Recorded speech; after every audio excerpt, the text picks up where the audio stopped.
Pablo Zalba, muy buenas noches. ¿Qué tal? Buenas noches. Gracias por estar con nosotros hoy en un formato distinto y especial porque se nos ha abierto para este programa a las puertas del Parlamento Europeo.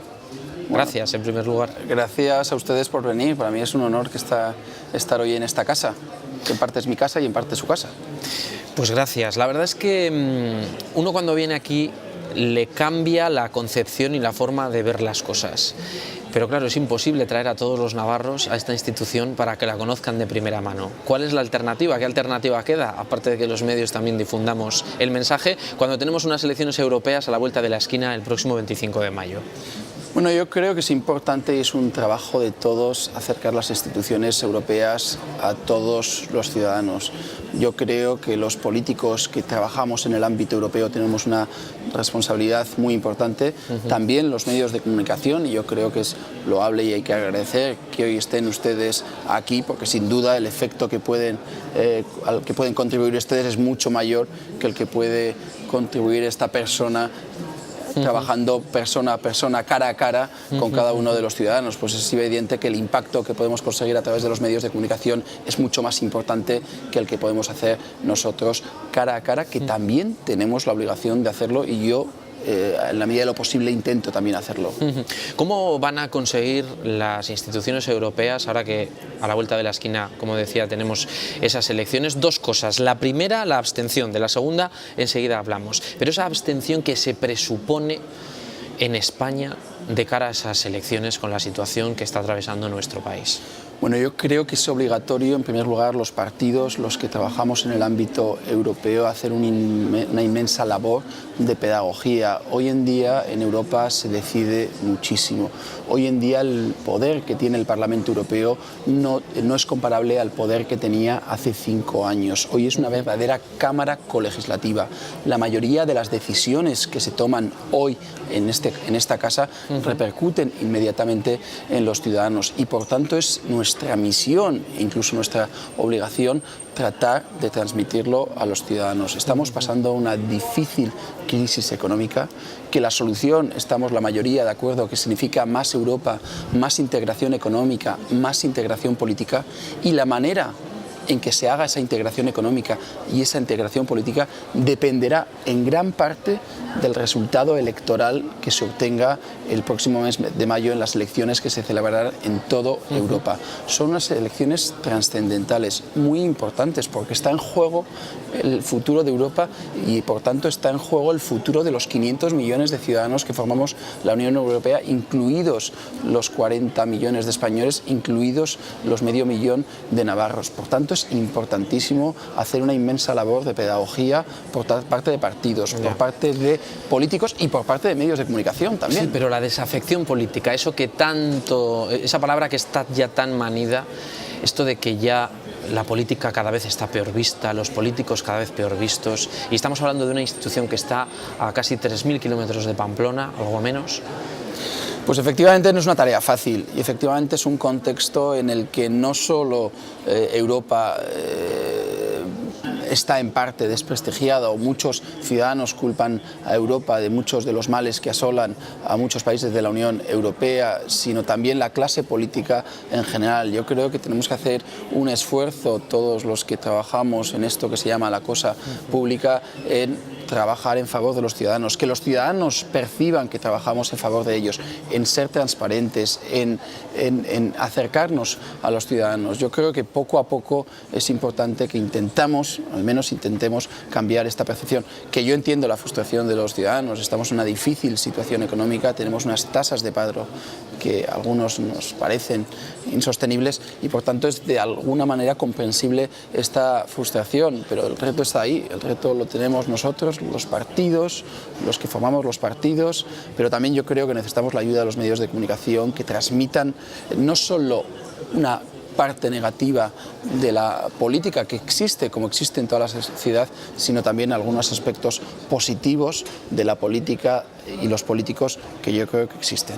¿Se tienen que ganar los políticos de hoy en día el sueldo que ganan? Porque esa es la otra parte, es decir, que están muy bien pagados, por encima de una media española que se queda prácticamente ridícula. No solamente los europarlamentarios, se habla del Senado, de los senadores, de los diputados, de los parlamentarios. Al final están todos ustedes metidos en el mismo saco. ¿Cómo conseguimos que realmente el ciudadano se quede un poco conforme? No sé si tanto bajando los sueldos o demostrando que ese es el sueldo que se tiene que cobrar, pero hay que poner sobre la mesa el trabajo que realizan ustedes. Yo el debate de los sueldos no se puede comparar lo que gana un parlamentario europeo, no se puede ganar lo que gana un diputado o lo que gana un presidente de gobierno. Yo creo que un presidente de gobierno o un ministro no tienen un sueldo adecuado. Yo creo que ronda los 3.000, 4.000 euros, que es lo que gana un presidente del gobierno o un ministro. Si comparamos su responsabilidad con su salario, pues yo no creo que sea un salario justo. O sea, ustedes casi ganan más que el presidente del gobierno. Nosotros ganamos más que el presidente del gobierno y yo creo que no está justificado que un parlamentario europeo, independientemente de su nacionalidad, gane más que un presidente de gobierno español. Obviamente un parlamentario europeo alemán no gana más que la canciller Angela Merkel. Hombre, faltaría más. Dirán algunos, ¿no? Efectivamente. Buena es la Merkel. Efectivamente, pero el caso es que el caso español, un presidente de gobierno gana menos que cualquier parlamentario europeo independientemente de su país de origen. Por tanto, yo creo que hay que hacer una reflexión. Yo creo que el problema de la política no es tanto los sueldos de los políticos, sino que esos sueldos estén uniformemente relacionados con la responsabilidad que se tiene y, por tanto, además, con el trabajo que realiza cada político. En cualquier caso, ¿está usted de acuerdo conmigo en que algo no funciona bien cuando tenemos estas diferencias? Por supuesto, es decir, que hay tenemos que estar todos bajo este gran paraguas que se llama Parlamento Europeo, bajo este gran paraguas de la Unión Europea, bajo los mismos recortes impuestos, bajo el mismo paraguas de legislaciones que nos afectan también en el día a día bastante más de lo que nos pensamos. Hay muchas diferencias también. ¿Diferencias en cuanto a qué? ¿En cuanto a responsabilidad o en cuanto a lo que se dice aquí? En cuanto a esto, por ejemplo, de lo que estamos hablando, ¿no? Los sueldos, de que haya un europarlamentario que cobra más que el presidente del gobierno. Eso es difícil de entender. Por eso digo que hay que haber un España, debate, hay que haber un debate sobre el sueldo de los políticos, pero insisto que habrá políticos que tengan un sueldo acorde a sus responsabilidades y habrá políticos que no tengan un sueldo acorde a sus responsabilidades. Y yo creo que es un debate a tener en cuenta y es un debate que por supuesto tiene que estar sobre la mesa, pero seamos conscientes y no seamos demagogos, porque yo creo, insisto, que también hay casos, y vuelvo al del presidente del gobierno o al de un ministro, que tienen un sueldo, en mi opinión, muy inferior a la responsabilidad que tienen. Y ya sé que no es hoy políticamente correcto hacer este tipo de afirmaciones, pero yo creo que el presidente del gobierno, que maneja probablemente la empresa, ¿no? Sí, probablemente la empresa más importante de España, que es el gobierno, pues no tiene muchos directivos, no solo a nivel nacional, sino a nivel regional o a nivel local, tienen un sueldo bastante más elevado, o incluso alcaldes, o incluso presidentes autonómicos. Por tanto, yo creo que tampoco tenemos que caer en el debate o en un debate meramente de si un sueldo es elevado o un sueldo no es elevado. Yo creo que hay otras cuestiones que nos alejan más de la ciudadanía, como puede ser la transparencia, como puede ser el trabajo que realizamos, etcétera, etcétera.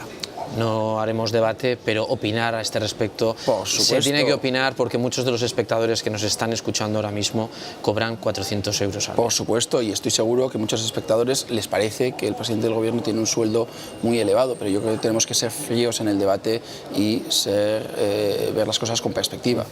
Hablaba de dos cosas, la primera ya la hemos dejado claro, la segunda es: ¿qué van a hacer las instituciones europeas para conseguir que las elecciones en España no estén de alguna forma desvirtuadas? ¿Qué quiero decir? Muchos de los españoles que vayan a votar, habrá otros tantos que no vayan a votar, pero de esos que van a votar, muchos van a votar tal y como han visto al Partido Socialista en España o como han visto al Partido Popular en España.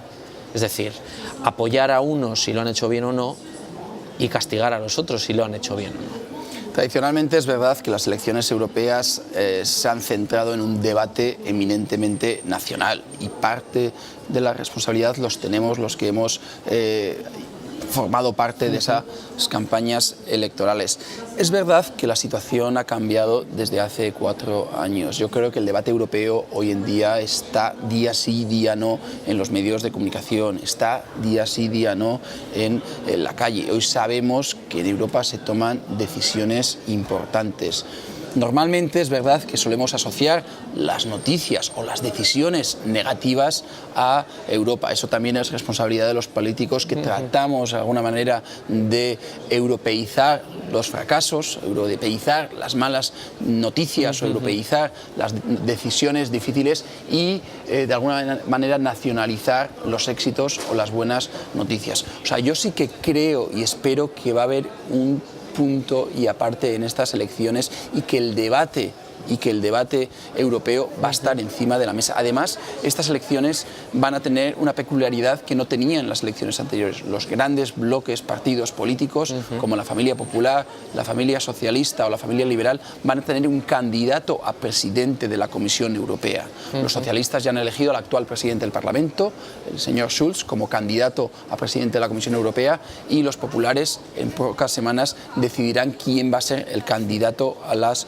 próximas elecciones. Por lo tanto, sí que hay un incentivo adicional que seguramente tenga un impacto limitado en los ciudadanos, y es que los ciudadanos, cuando voten una lista al Parlamento Europeo, bien sea la del Partido Popular, bien sea la del Partido Socialista u otras opciones políticas, sí que de alguna manera sabrán quién va a ser el presidente de la Comisión Europea. O sea, sí que de alguna manera están cambiando poco a poco las cosas, pero es verdad que no tengo ninguna duda que también existirá el debate nacional. No nos engañemos tampoco que el debate nacional está íntimamente relacionado con el debate europeo. El objetivo del cumplimiento, el objetivo del cumplimiento del déficit obviamente es una decisión que se toma en Bruselas, de acuerdo con las instituciones españolas, pero es una decisión que tiene que tomar el gobierno, una acción que tiene que tomar el gobierno para llegar a ese objetivo. Con lo cual sí que hay una relación mucho más estrecha entre el debate nacional y el debate europeo.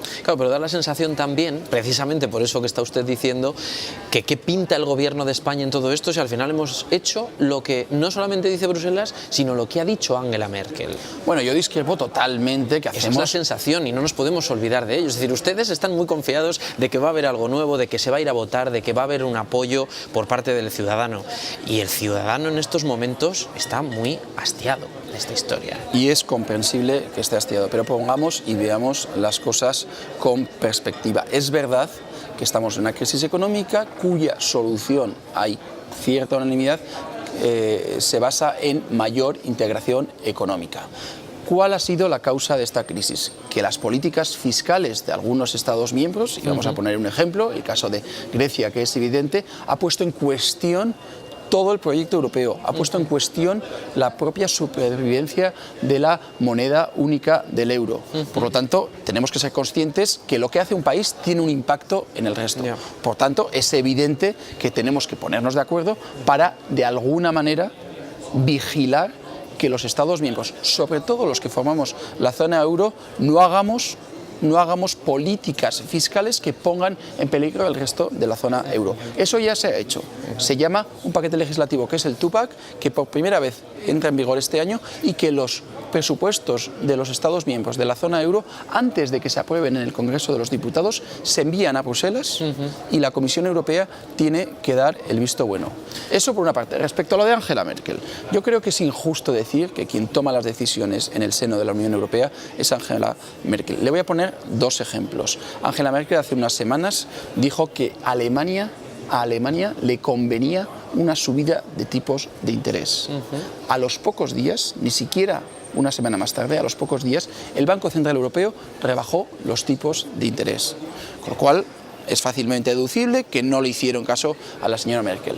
Una de las cuestiones más importantes que se han aprobado en la Unión Europea es la unión bancaria, el supervisor único bancario, que aunque es complejo de entender, lo que conseguirá el supervisor bancario es que por fin el crédito fluya a pequeñas y medianas empresas. Pero precisamente eso es lo difícil de entender. Angela Merkel se ha negado, por eso es importantísimo, y entiendo que es complejo de explicar en unos pocos minutos la unión bancaria, pero la unión bancaria, en definitiva, lo que conseguirá conseguirá es desfragmentar los mercados financieros y que el exceso de liquidez que haya en Alemania pueda venir a países como España e Italia, donde estamos necesitados de liquidez. Yo creo que es uno de los principales retos de la economía española, que el crédito fluya. Eso se conseguirá una vez que tengamos la unión bancaria. Pues la señora Merkel puso numerosas pegas, impedimentos a la unión bancaria. Ella creía, y su gobierno, que hacía falta un cambio de tratados. Al final no ha hecho falta cambio de tratados y en unos pocos meses el supervisor único bancario será una realidad. ¿Usted sabe quién es el país que más votaciones pierde en el Consejo?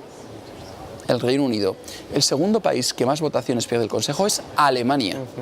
Por lo tanto, yo creo que es injusto decir que Alemania es quien toma las decisiones.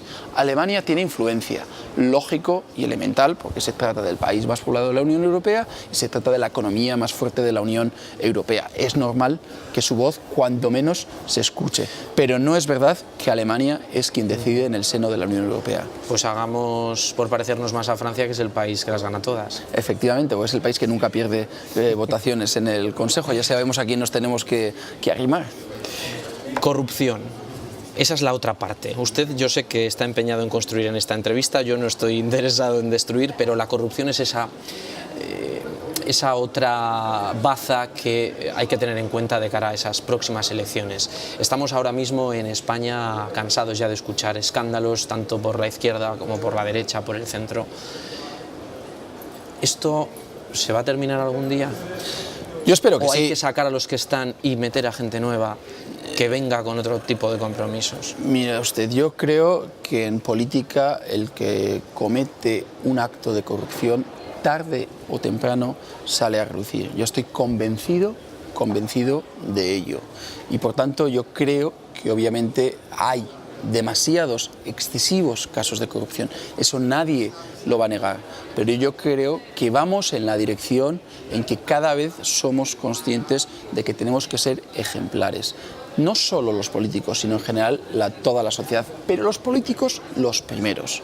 Y por tanto, yo sí que creo que veo un cambio de tendencia desde un punto de vista que todos somos conscientes que esto tiene que ser una prioridad absoluta de todos los partidos. Una prioridad, insisto, absoluta.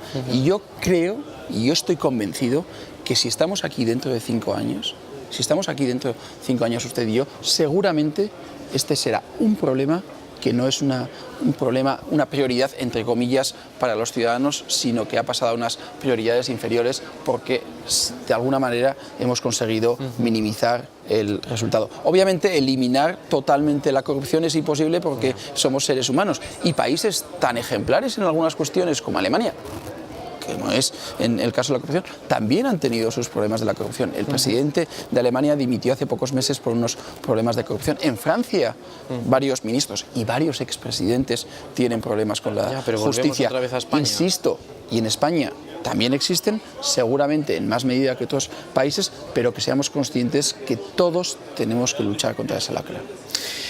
¿Por qué en España siempre hemos creído que esto de Europa no va con nosotros?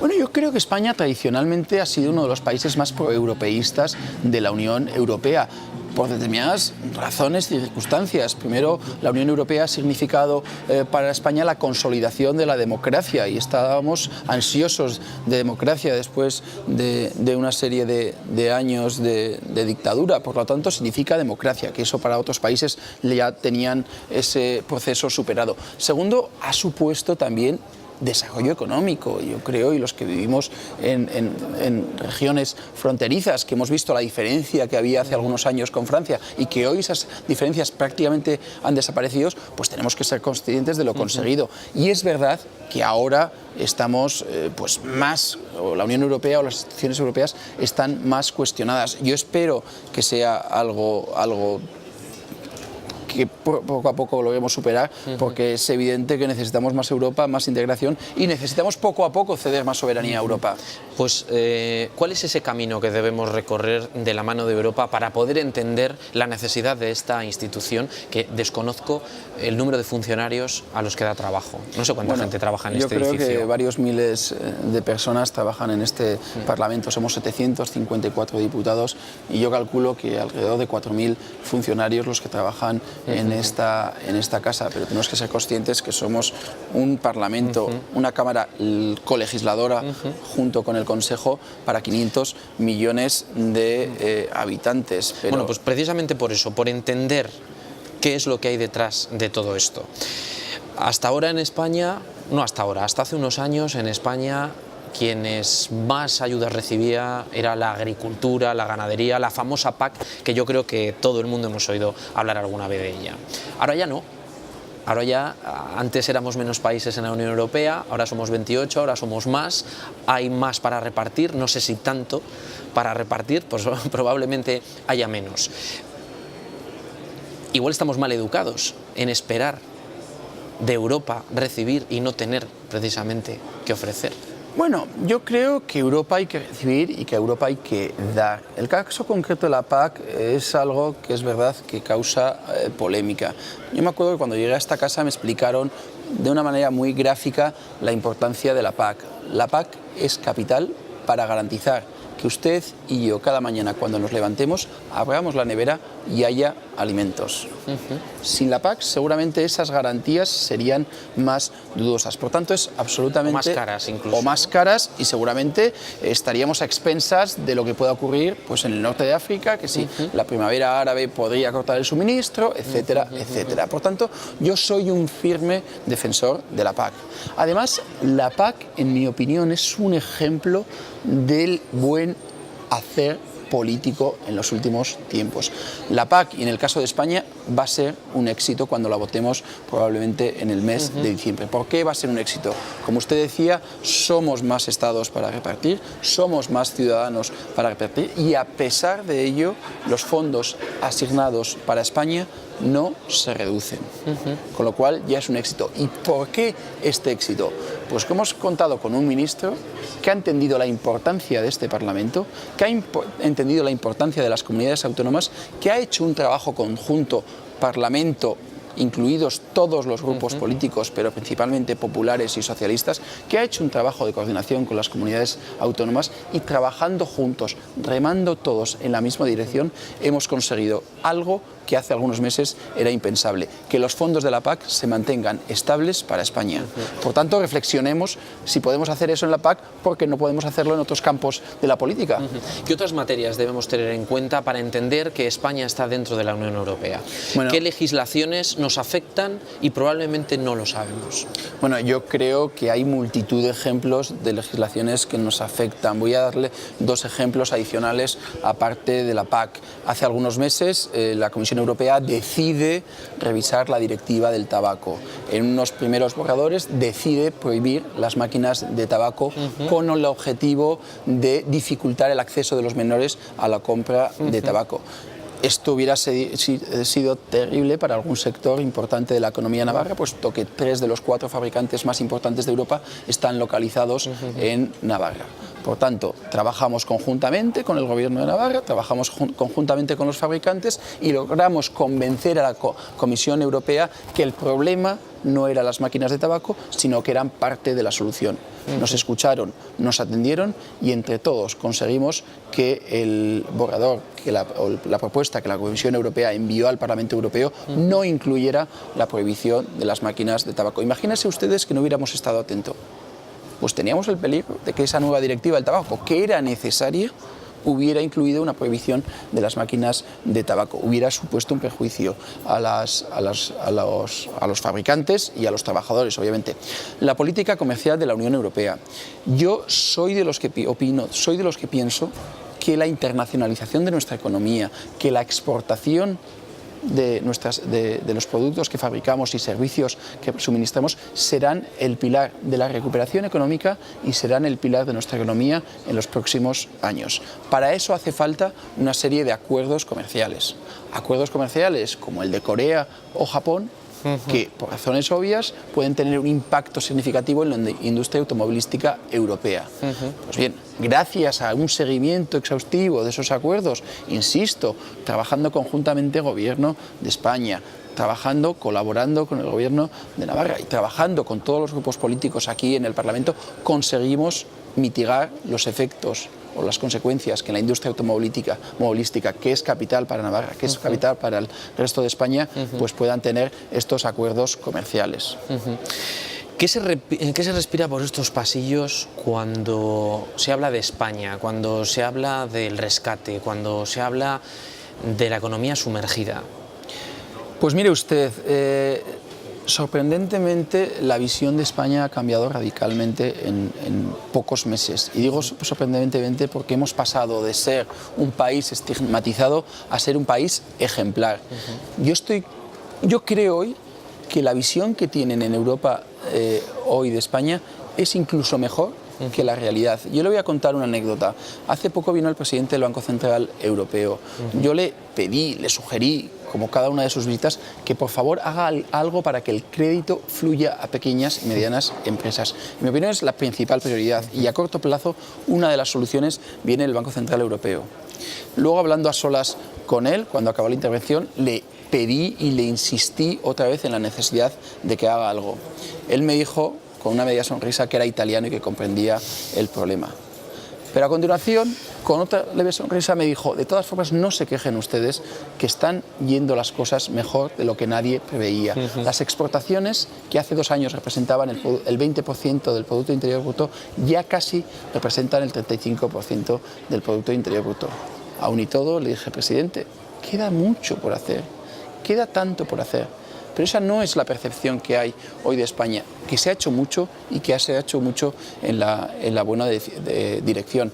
Y eso se lo puede decir a usted cualquier comisario, se lo puede decir a usted cualquier diputado que vea usted en esta Cámara y cualquier actor de las instituciones europeas. Hoy estamos en Bruselas, creo que Estrasburgo está de aquí, si uno va en tren, a unas 5 horas, no sé exactamente los kilómetros que hay. Hay mucha distancia con la sentencia del Tribunal de Derechos Humanos de Estrasburgo con respecto a la etarra Inés del Río que tanta polvareda ha levantado. ¿Eso también se entiende aquí en estos pasillos? ¿O hay que asumir la sentencia del Tribunal de Estrasburgo y eso es también lo que se respira en estos pasillos? Bueno, yo creo que lo que se respira en estos pasillos es primero dolor, porque obviamente a todos nos duele esa sentencia, pero lo que también se respira, que obviamente hemos firmado un convenio y hay que respetarlo y hay que cumplirlo. Y como país democrático que somos y como defensores de la democracia que somos, no nos queda otro remedio que acatar las sentencias, nos gusten o, como en este caso, no nos gusten. Pero es lo que tenemos que hacer, porque esa es nuestra bandera, la democracia, y esa es la bandera y la única bandera con la que nos enfrentamos a los terroristas, y es precisamente lo que nos diferencia de los terroristas, que nosotros respetamos la ley, cosa que ellos evidentemente no hacen. Y esa es la grandeza de la democracia. Pablo Zalba, ¿se va a volver a presentar, va a formar parte de esa candidatura del Partido Popular en las próximas elecciones europeas? Y no me diga eso de que yo estoy a disposición de mi partido y que haré lo que diga mi partido. Bueno, dígame usted lo que quiere y luego el resto ya lo tendremos. Bueno, yo creo que es injusto en estos momentos y con lo que está cayendo basarse en lo que uno quiere. Yo le digo una cosa, no sé qué va a pasar dentro de unos meses, queda todavía mucho tiempo, queda todavía mucha legislatura y mucho trabajo por hacer, y yo creo que eso hasta el mes de marzo no se debe empezar a debatir. Por lo tanto, por ahora trabajo y luego lo que tenga que ser será. ¿Los socialistas les han cogido la delantera?